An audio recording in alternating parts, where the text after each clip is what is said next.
Welcome to the Jali podcast. I'm your host, Melyssa Barrett. This podcast is for those who are interested in the conversation around equity, diversity, and inclusion. Each week, I'll be interviewing a guest who has something special to share or is actively part of building solutions in the space. Let's get started. As president of MSM Global Consulting, Morukian's mission is to help organizations develop and implement strategies to create a more equitable and inclusive global workforce and fuel lasting change. For nearly 20 years, Maria has served as a consultant, coach, and facilitator, providing guidance to organizations and leaders on diversity, equity, and inclusion, leadership development, and organizational transformation. Her firm has partnered with hundreds of clients of all industries and sizes, including the State Department, Hazelwood School District, the World Bank, and the Association for Animal Welfare Advancement. Maria's work has been featured in Forbes and TD Magazine, and her company was recognized as one of the top 10 diversity and inclusion companies by Manage HR Magazine in 2022. She is a sought-after speaker and has presented on the TEDx stage for big tech, federal agencies, higher education, and multinational corporations. Her popular DEI podcast, Culture Stew, is in its 4th season. Maria is an adjunct faculty at American University and the author of Diversity, Equity, and Inclusion for Trainers, Fostering DEI in the Workplace. Maria lives with her husband and 2 future peace teachers who regularly coach her on how to navigate conflict and manage her amygdala. All right, I am so excited to have Maria Morukian join me today. And I just want to kind of dive in because you have so many things that you're doing that I'm just really curious to kind of dive into the whole conversation about DEI because, everybody wants to do it. And, they're appointing people at the chairman level, the C-level executive, chief diversity officer. And now that we're a couple of years out into it, at least, we have a lot of people that are not getting the results that they wanted and all of that kind of stuff. So I would love to hear a lot about what you're doing, what your thoughts are. But first, I do want to ask you a little bit about yourself and how you even got to this stage of your life. Absolutely. Well, thank you so much for having me on the podcast, Melyssa. It's a pleasure and an honor to be with you. So a little bit of my backstory. I have spent the last 20 years doing organizational culture transformation, leadership development, training, coaching, always with a focus and a lens on diversity, equity, inclusion, intercultural competence, essentially all things human-centered, right? Making sure that people have the spaces and the opportunities to bring their full selves to work, to have honest and thoughtful dialogues about identity differences, and really try to create workplace cultures that work for everyone. I think part of that stemmed from, my educational background and some of the opportunities that I had earlier in my career to be mentored by some really incredible, brilliant people who took me under their wing. And I think even when I go back further and I look at my upbringing, I grew up in the suburbs of Detroit, Michigan, a very prototypical white, middle class, middle income Christian community and family. And on the surface, I think, looking and sounding like a lot of other folks in my space. And yet I also was exposed to differences in a lot of ways from a very young age. I grew up in a multicultural and multilingual household. My family were immigrants, refugees. And so my dad's family actually, they fled Turkey during the Armenian genocide in the 1920s. And at the time, it's really interesting because many years later, my dad became a history teacher, and he would often say that history doesn't repeat itself, but it does often rhyme. And I think the reason that at the time that they fled Turkey, they were not able to get into the United States, where a number of other members of their family had already emigrated, because the US had closed its borders to anyone who was not a Western European immigrant coming over. And so they went to Cuba. And my dad was born in Cuba. And so he grew up in a house with his mother speaking Armenian, and his name was Varujan. But on the streets of Havana, he spoke Spanish, and his name was Florentino. Oh, wow. And he had this very interesting sort of bicultural life and upbringing. And then they came to the United States when he was 16 and started all over again, new language, new culture. And so I think that experience really strongly embedded in my life and in my sort of core values this notion that all of us are more than just one thing. Yes. And when we bring curiosity and a willingness to explore people and look at them as multifaceted, it leads to such rich and valuable opportunities. And so I really try to constantly hold on to that, even in moments where I feel very judgmental of other people and their ideas or their views or their whatever their behaviors are and how they're impacting me. I really do try to pull myself back and that lens of curiosity. What can I learn from these people? And then one other thing that was very important and prominent in my family growing up was, I think, because of this background and this experience, to always use whatever power or status I have to be a voice for those who are often being silenced. And so that's been something that has been a driving force in my life as well. Wow, that is incredible. I love I had to write that down. History doesn't repeat itself, but it often rhymes. Because I'm like, yeah, you can kind of see that it kind of comes around and all of a sudden it's similar, but maybe not exactly the same. But it feels like it. Yeah.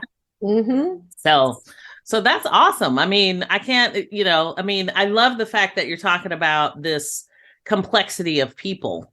Because I think a lot of people, we have the census that makes us check a box and everything doesn't fit in a box. Right, exactly. So. And, I often, just to your point about the census, I often find myself so frustrated with, having to check those boxes. And yet I also recognize and have to acknowledge that it's important for me, recognizing that race is a social construct. It's kind of made up to divide us, and yet at the same time, it's very real. And so if we don't have these conversations about our racial identities, especially those of us who are in, the racial identities that often carry more societal privilege, then that continues to reinforce the stasis that we're in our society. Yeah, so true, so true. So how you ended up in working in DEI, and I know your practice, MSM Global Consulting, really kind of develops and implements strategies to create more equitable and inclusive workforces. So can you share, I mean, I know you were doing this work, even as George Floyd and all of those things were happening. Can you talk a little bit about kind of what that was like for your teams in terms of what you had to go in and do once consciousness was actually raised? And, I had a lot of people reaching out like, oh my gosh, I didn't know. Right. So what was it like for you and for the team? And then maybe you could talk a little bit about what has been learned and some of the things that you've been doing. Oh, so many. I know that's loaded, huh? So many feelings. As I look back now, one observation I have is that for years, I felt like I was pushing a boulder uphill to try to convince people in leadership positions that having frank discussions around diversity, equity, inclusion, talking about unconscious bias, and holding people accountable for their behaviors that may be contributing to folks feeling excluded. It often fell on deaf ears, or it would be, okay, Maria, we'll let you do a 1 hour unconscious bias training, but try to like keep race out of it, or it's not just about race. So can't we talk about this like in terms of generational differences? Because it was what felt safe. Diversity of thought. Yes. Diversity of thought, exactly. Cognitive difference is absolutely very important dimensions to talk about. Yeah. And I felt as though, like I said, I was just constantly sort of pushing against that institutional tide of keeping things comfortable and safe. And then 2020 happened, and all of a sudden there was this not only desire but expectation to dive into the deep end of DEI and to have these meaningful conversations, and also to engage in systemic change, to do it like today. Right. So, like last week, it should have been done. Yeah. And so acknowledging and celebrating that momentum, and at the same time trying to help people recognize and see that we're not going to dismantle hundreds of years of oppression overnight. Right. And that doesn't mean that we can't put things in place now, but it requires a lot of self-reflection and self-work first for all of us, regardless of the identities that we're bringing. So I think just kind of balancing that sense of urgency with what we recognize and know is required to create the foundation that's needed to actually make long-term progress was something that I think a lot of my colleagues and I were struggling with.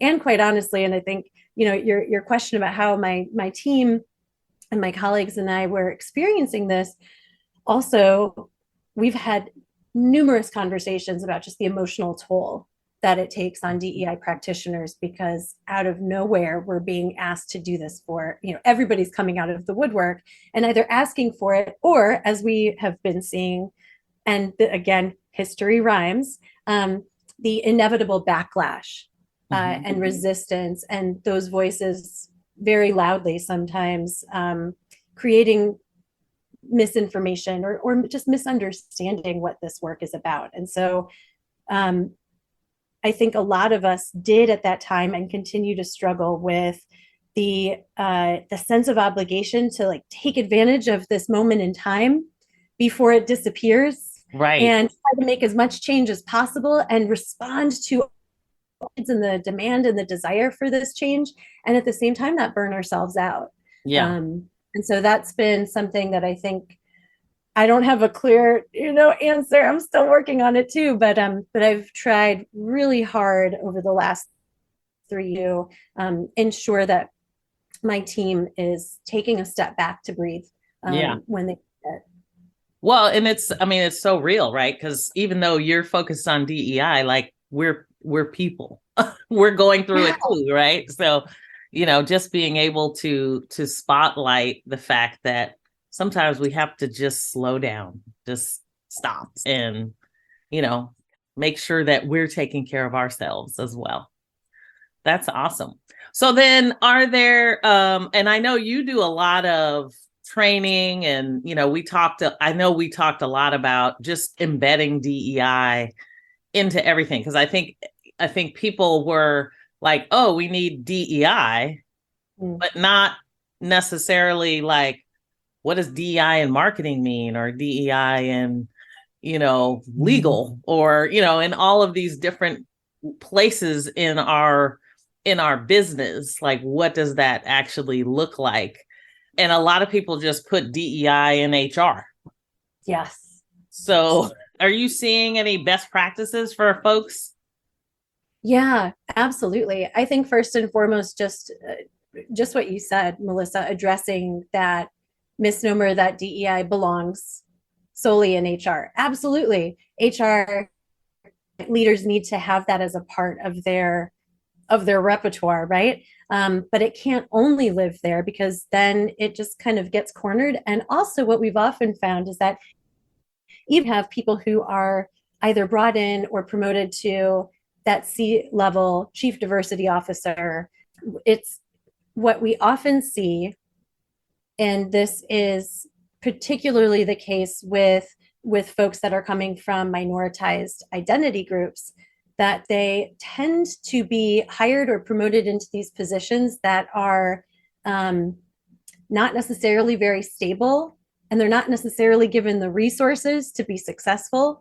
And there's actually a term that's been coined, the glass cliff, to talk about this idea that, we talk about the glass ceiling a lot, but actually the glass cliff is one where, people from these minoritized groups are placed into these leadership positions. And it's sort of like, you should be so happy that you're here, but we're not going to give you the resources or the staff or the leadership support to be successful. And then when we don't see change happen, we're going to push you out. Like it's your fault. Yeah, exactly.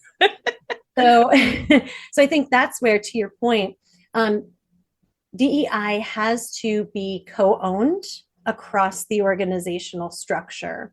And I think what has stopped a lot of organizations in the past from doing that is, one, just I think a lack of recognition that that's what's needed, but two, a lack of skills and abilities on the part of leaders in these other corners of the organization. And so absolutely, training can be highly valuable to support marketing leaders, to support procurement leaders, to support customer service leaders, so on and so forth, to know what does it look like for us to bring that DEI lens to our decision making, our strategy, the way we contribute to the business. In order for that training to be successful, though, people have to know that this is real and that they are going to be held accountable for those results. And so it comes back to leadership and accountability. Do we have a clear vision? Do we have a clear sense of what progress would look like across the board? And do we have DEI embedded into our performance metrics, especially at those higher levels, with the people who have, the purse strings and the power to get the work done? Oh my gosh, you just said a whole mouthful. That was awesome, because I can't even tell you how many people is like, I don't have the resources, I don't have the people, and they get put in these positions, and there's this expectation to deliver. So I love what you're talking about. Let's pause for a moment. We'll be right back.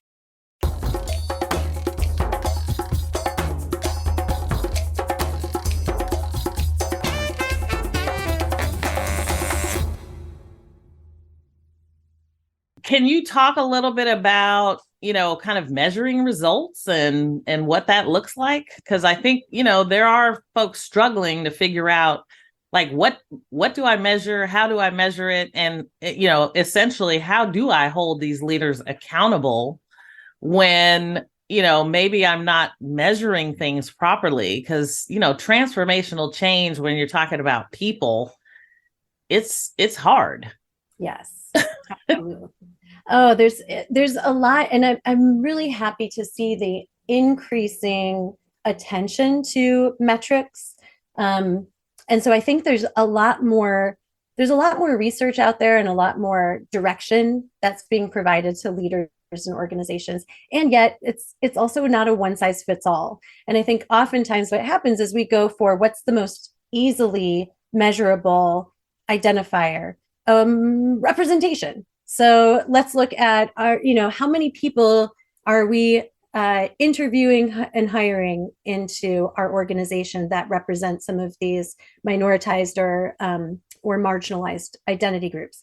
Absolutely, that's critical, especially in some industries and organizations that have been predominantly super homogeneous for a long time. And my question is always, are you looking at the exit interviews? Are you looking at attrition rates? Yes.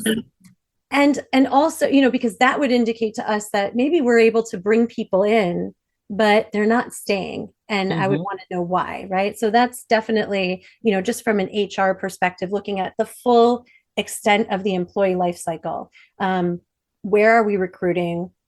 How are we doing the recruiting? What do our interview processes look like? What do our job descriptions look like? And who might they be leaving out because they are bringing a biased lens even to who might be qualified for the position, all the way through to who has opportunities for career advancement, what sort of mentorship and sponsorship are folks getting, especially those who are not representative of the majority of the workforce.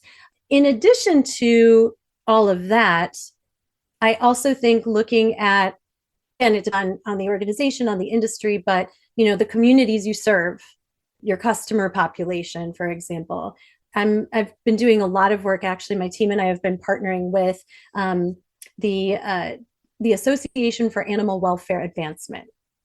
And so we've had the opportunity to do some pretty deep data gathering and analysis with the field of animal welfare overall. And this is specifically focused on companion.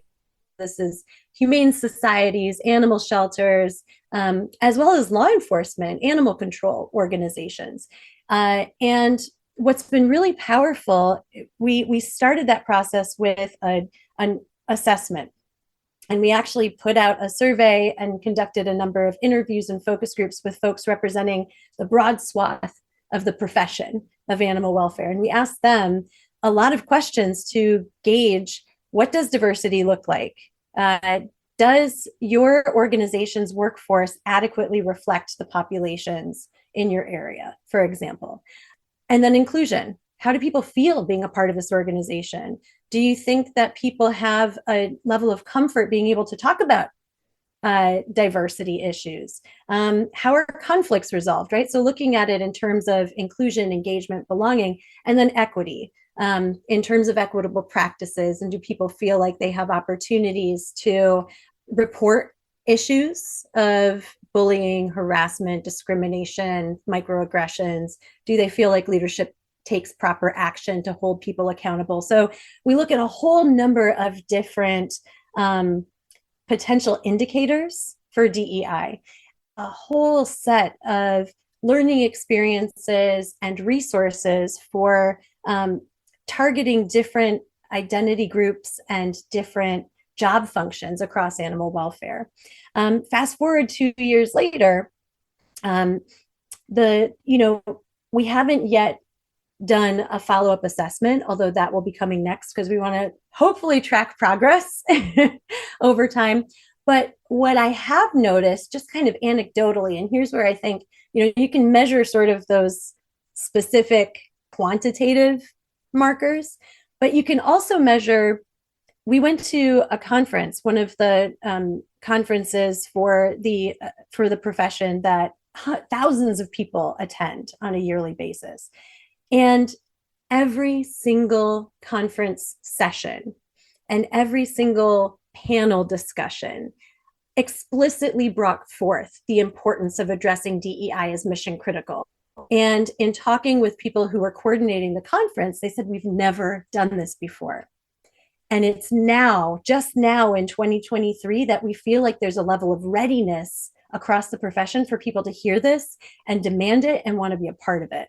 So I think even just like that, when we think about metrics, what is the quality of the conversations that are taking place when people gather? And what can that tell us about what is happening at that cultural and systemic level to shift us forward? I love that. Yes, yes. And I think it's so powerful when we have those conversations. And, what I've found, even with the Jali podcast, is, I talk about diversity, equity, and inclusion, but it's in everything we do. And so I find myself talking to so many different people, getting so many different perspectives about what they're doing in DEI to make an impact.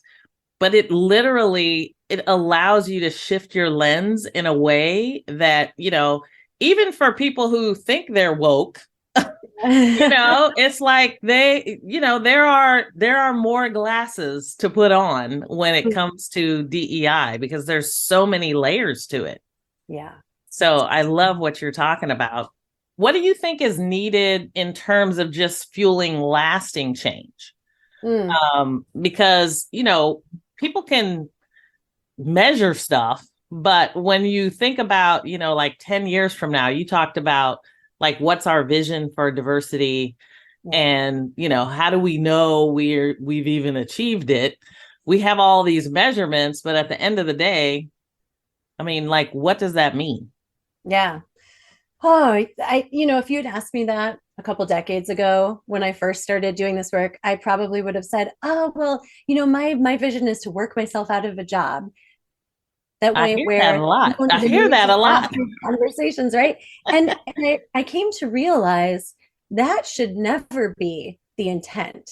Because if you look at any other aspect of what makes an organization run, for example, right? You look at IT, and in terms of we don't update our IT processes and then say, cool, we're good for the forever now. We update them and then we update them again and then we update them again because technology evolves and needs change, and we have to adapt to those changes. Same with marketing and advertising, right? If we hit a certain expectation or goal, we don't say, cool, we're done, we're not going to put any more effort into this. We just look at, okay, so what's the next level that we take this to? How do we make sure that we're maintaining our success or even building upon it? And so I think if we bring that same mindset that DEI is a strategic framework from which we need to look at every decision for the future of our organizations and our industries, that's what I want to see us moving forward. That's what's going to lead to sustainable change. I love it. That's awesome. So now I know you have MSM Global Consulting, but if I recall, you also have all sorts of things that, people can learn from books and all sorts of stuff. So tell us a little bit more about what you're doing and how we can join in. Yes. So I had the honor of being able to write and publish a book for the Association for Talent Development Press in January 2022. And the book is called Diversity, Equity, and Inclusion for Trainers, Fostering DEI in the Workplace. What's been really fascinating and gratifying for me is even though I wrote this book with a training and talent development audience in mind. And it's kind of, the point of it was to write a comprehensive guide that, quite honestly, I wish I had when I first started doing this work, that I had to sort of learn by trial and error. And so just giving people a sense of how do you engage in DEI efforts in a way that's going to make them sustainable, and a way that's going to be, kind of holistically embedded across the organization. But what's been really gratifying is that I've heard from people who have never done training, whose job descriptions don't have anything to do with HR or talent development, who have found the book to be really valuable because they said, I want to be able to understand myself, learn more about this myself, but also to be able to have these conversations and just informally help my team and my organization navigate this. And I've found so many great practical tools in the book. And so that's been really helpful for me to kind of reframe that all of us can wear the hat of the learner and the educator, and it doesn't have to just live within, people who have training in their job description. I love it. That's fantastic. And that's really what we want, is for everybody to pick up the book and go, oh, I could think different, look different, just kind of, I didn't look at it this way. Now maybe I have that different lens. So I think that's fantastic. And then I know you also have a podcast. I do, yes. So it's called Culture Stew, and it's in its fourth season, actually. And the premise behind the title, Culture Stew, is that, I think that all of us, regardless of where we come from, probably have some ancestor's recipe for like the family, some sort of soup or stew, or there's something about just like all of the ingredients that get thrown together, Yes. unique spices that may, and that we often will take that recipe and then make it our own. And I think similarly, when it comes to our identity, we bring that intergenerational collective identity with us, and we sort of add our own little extra spice in there on what we want, and we pass that along to others. So the podcast, the focus is on bringing guests who, some who are in the DEI world, many who are not, but who bring those multicultural, multidimensional perspectives, have a story to tell, and also can help us look at these issues of diversity, equity, and inclusion from a variety of different vantage points. So, our focus is often on storytelling, knowledge sharing, and also a call to action, right? So that our guests feel a sense of like, okay, what do I do with this new information now that I have it? I love it. You are a busy woman. I know you are a child of teachers, if I remember correctly. I am. Yes. So you have that learning, that kind of lifelong learning component to you. So I know sometimes when children of teachers, they never can sit still because they always have so much to do. Yeah, exactly. The combination of being a child of teachers and coming from an immigrant family where it's like that work ethic and focus on education is definitely something I continue to carry with me. Probably there are points in time where I could not take on so much, not quite so busy. I'm working on that. That's self-care. We're going to work on that for you, Maria. Exactly. I love it. So, and I know you can get your book on Amazon. Yes. Yeah, you can order it on Amazon as well as the ATD website. Okay. And then if they want to reach you, how do they? You are MSM Global Consulting. Yes. So our website is msmglobalconsulting.com. You can also subscribe to our newsletter there, find out more about our services, and folks can definitely reach me through that as well, through email, info@msmglobalconsulting.com. And yeah, follow us on socials. We're on Instagram and LinkedIn and Facebook and all the fun stuff. I love it. Now, before we end, because I know, I try to get you out of here in a timely fashion, but I know you started out doing like coaching and stuff with the State Department and all of that kind of stuff. How has that been influenced kind of, some of the things that you're doing? Yes, I spent 6 years at the Foreign Service Institute, which is the training arm for the State Department. And I think it was a really incredible hands-on opportunity to see how these needs and challenges and skills around just broader leadership and management skills, right? As well as DEI, and in particular, looking at it from that global lens. Yes. And so many of my coaching clients were American foreign service officers that were working overseas at embassies that were primarily staffed with local staff. And so trying to create a team environment that was culturally responsive and culturally sensitive was really important to me and I think to many of my coaching clients. And also just recognizing that for a lot of these folks, they're only in that space for a couple of years. And so I think helping people to see that the relationships that you build, even when you're only going to be with that team for a short period of time, are incredibly powerful from a long-term perspective, because what you do in that time with them and what impressions you leave on them will carry through to the next leader and to the next leader and to the next leader. And so that was something that was an incredible learning experience for me, just thinking about how do I coach folks to see their role, not just in terms of who they're with right now, but the legacy that they're going to leave, and how that can shift not only our cultures, but ultimately our understanding across societal cultures. So yeah, it was really cool work. Yeah, right. That's powerful. Because I mean, especially for somebody who's in that position for a couple of years, how life-changing that experience becomes, and I always tell people, it's like, if you have an opportunity to go travel, go to other countries, do it, because there is such an understated value to actually experiencing other people's culture, or other places where culture exists in a different way is probably a better way to say it.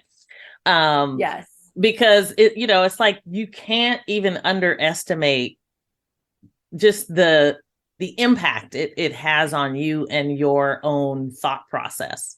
So I love all the things that you're doing. I love that I get the opportunity to celebrate you and all of the things that you are doing. So I cannot thank you enough for joining me on the Jali podcast today. And I hope everybody out there will go out and get her book, and, make sure that you're also like and subscribe, not only to the Jali podcast, but to Culture Stew podcast as well. Thank you. Yeah, thank you so much for being here. Any last tips and thoughts before you go? Well, it's just been an absolute pleasure, Melyssa, and I so appreciate you inviting me on. And I think just final sort of tip from me to anyone listening is don't give up the work. And when it gets rough, just take a step back, breathe, but recognize that all of us have this incredible power to contribute to the society, the world that we want to see. So, yeah. Yes, I love it. Stay on the journey with us. Stay on the journey. The boat needs to be full, right? That's right. We want everyone to join. So that's awesome. Everyone, Maria Morukian, we are so excited for the work that you're doing. Keep on keeping on. And I'm just excited to see not only you kind of impacting the backlash and the inertia, but also putting your spin on things. You are, of course, one of the top 10 diversity and inclusion companies. And so I just appreciate you being here, and I'm looking forward to staying in touch and seeing more about what you're doing. Thank you so much, Melyssa. Thank you. Thanks for joining me on the Jali podcast. Please subscribe so you won't miss an episode. See you next week. This podcast is a part of the C-Suite Radio Network. For more top business podcasts, visit c-suiteradio.com.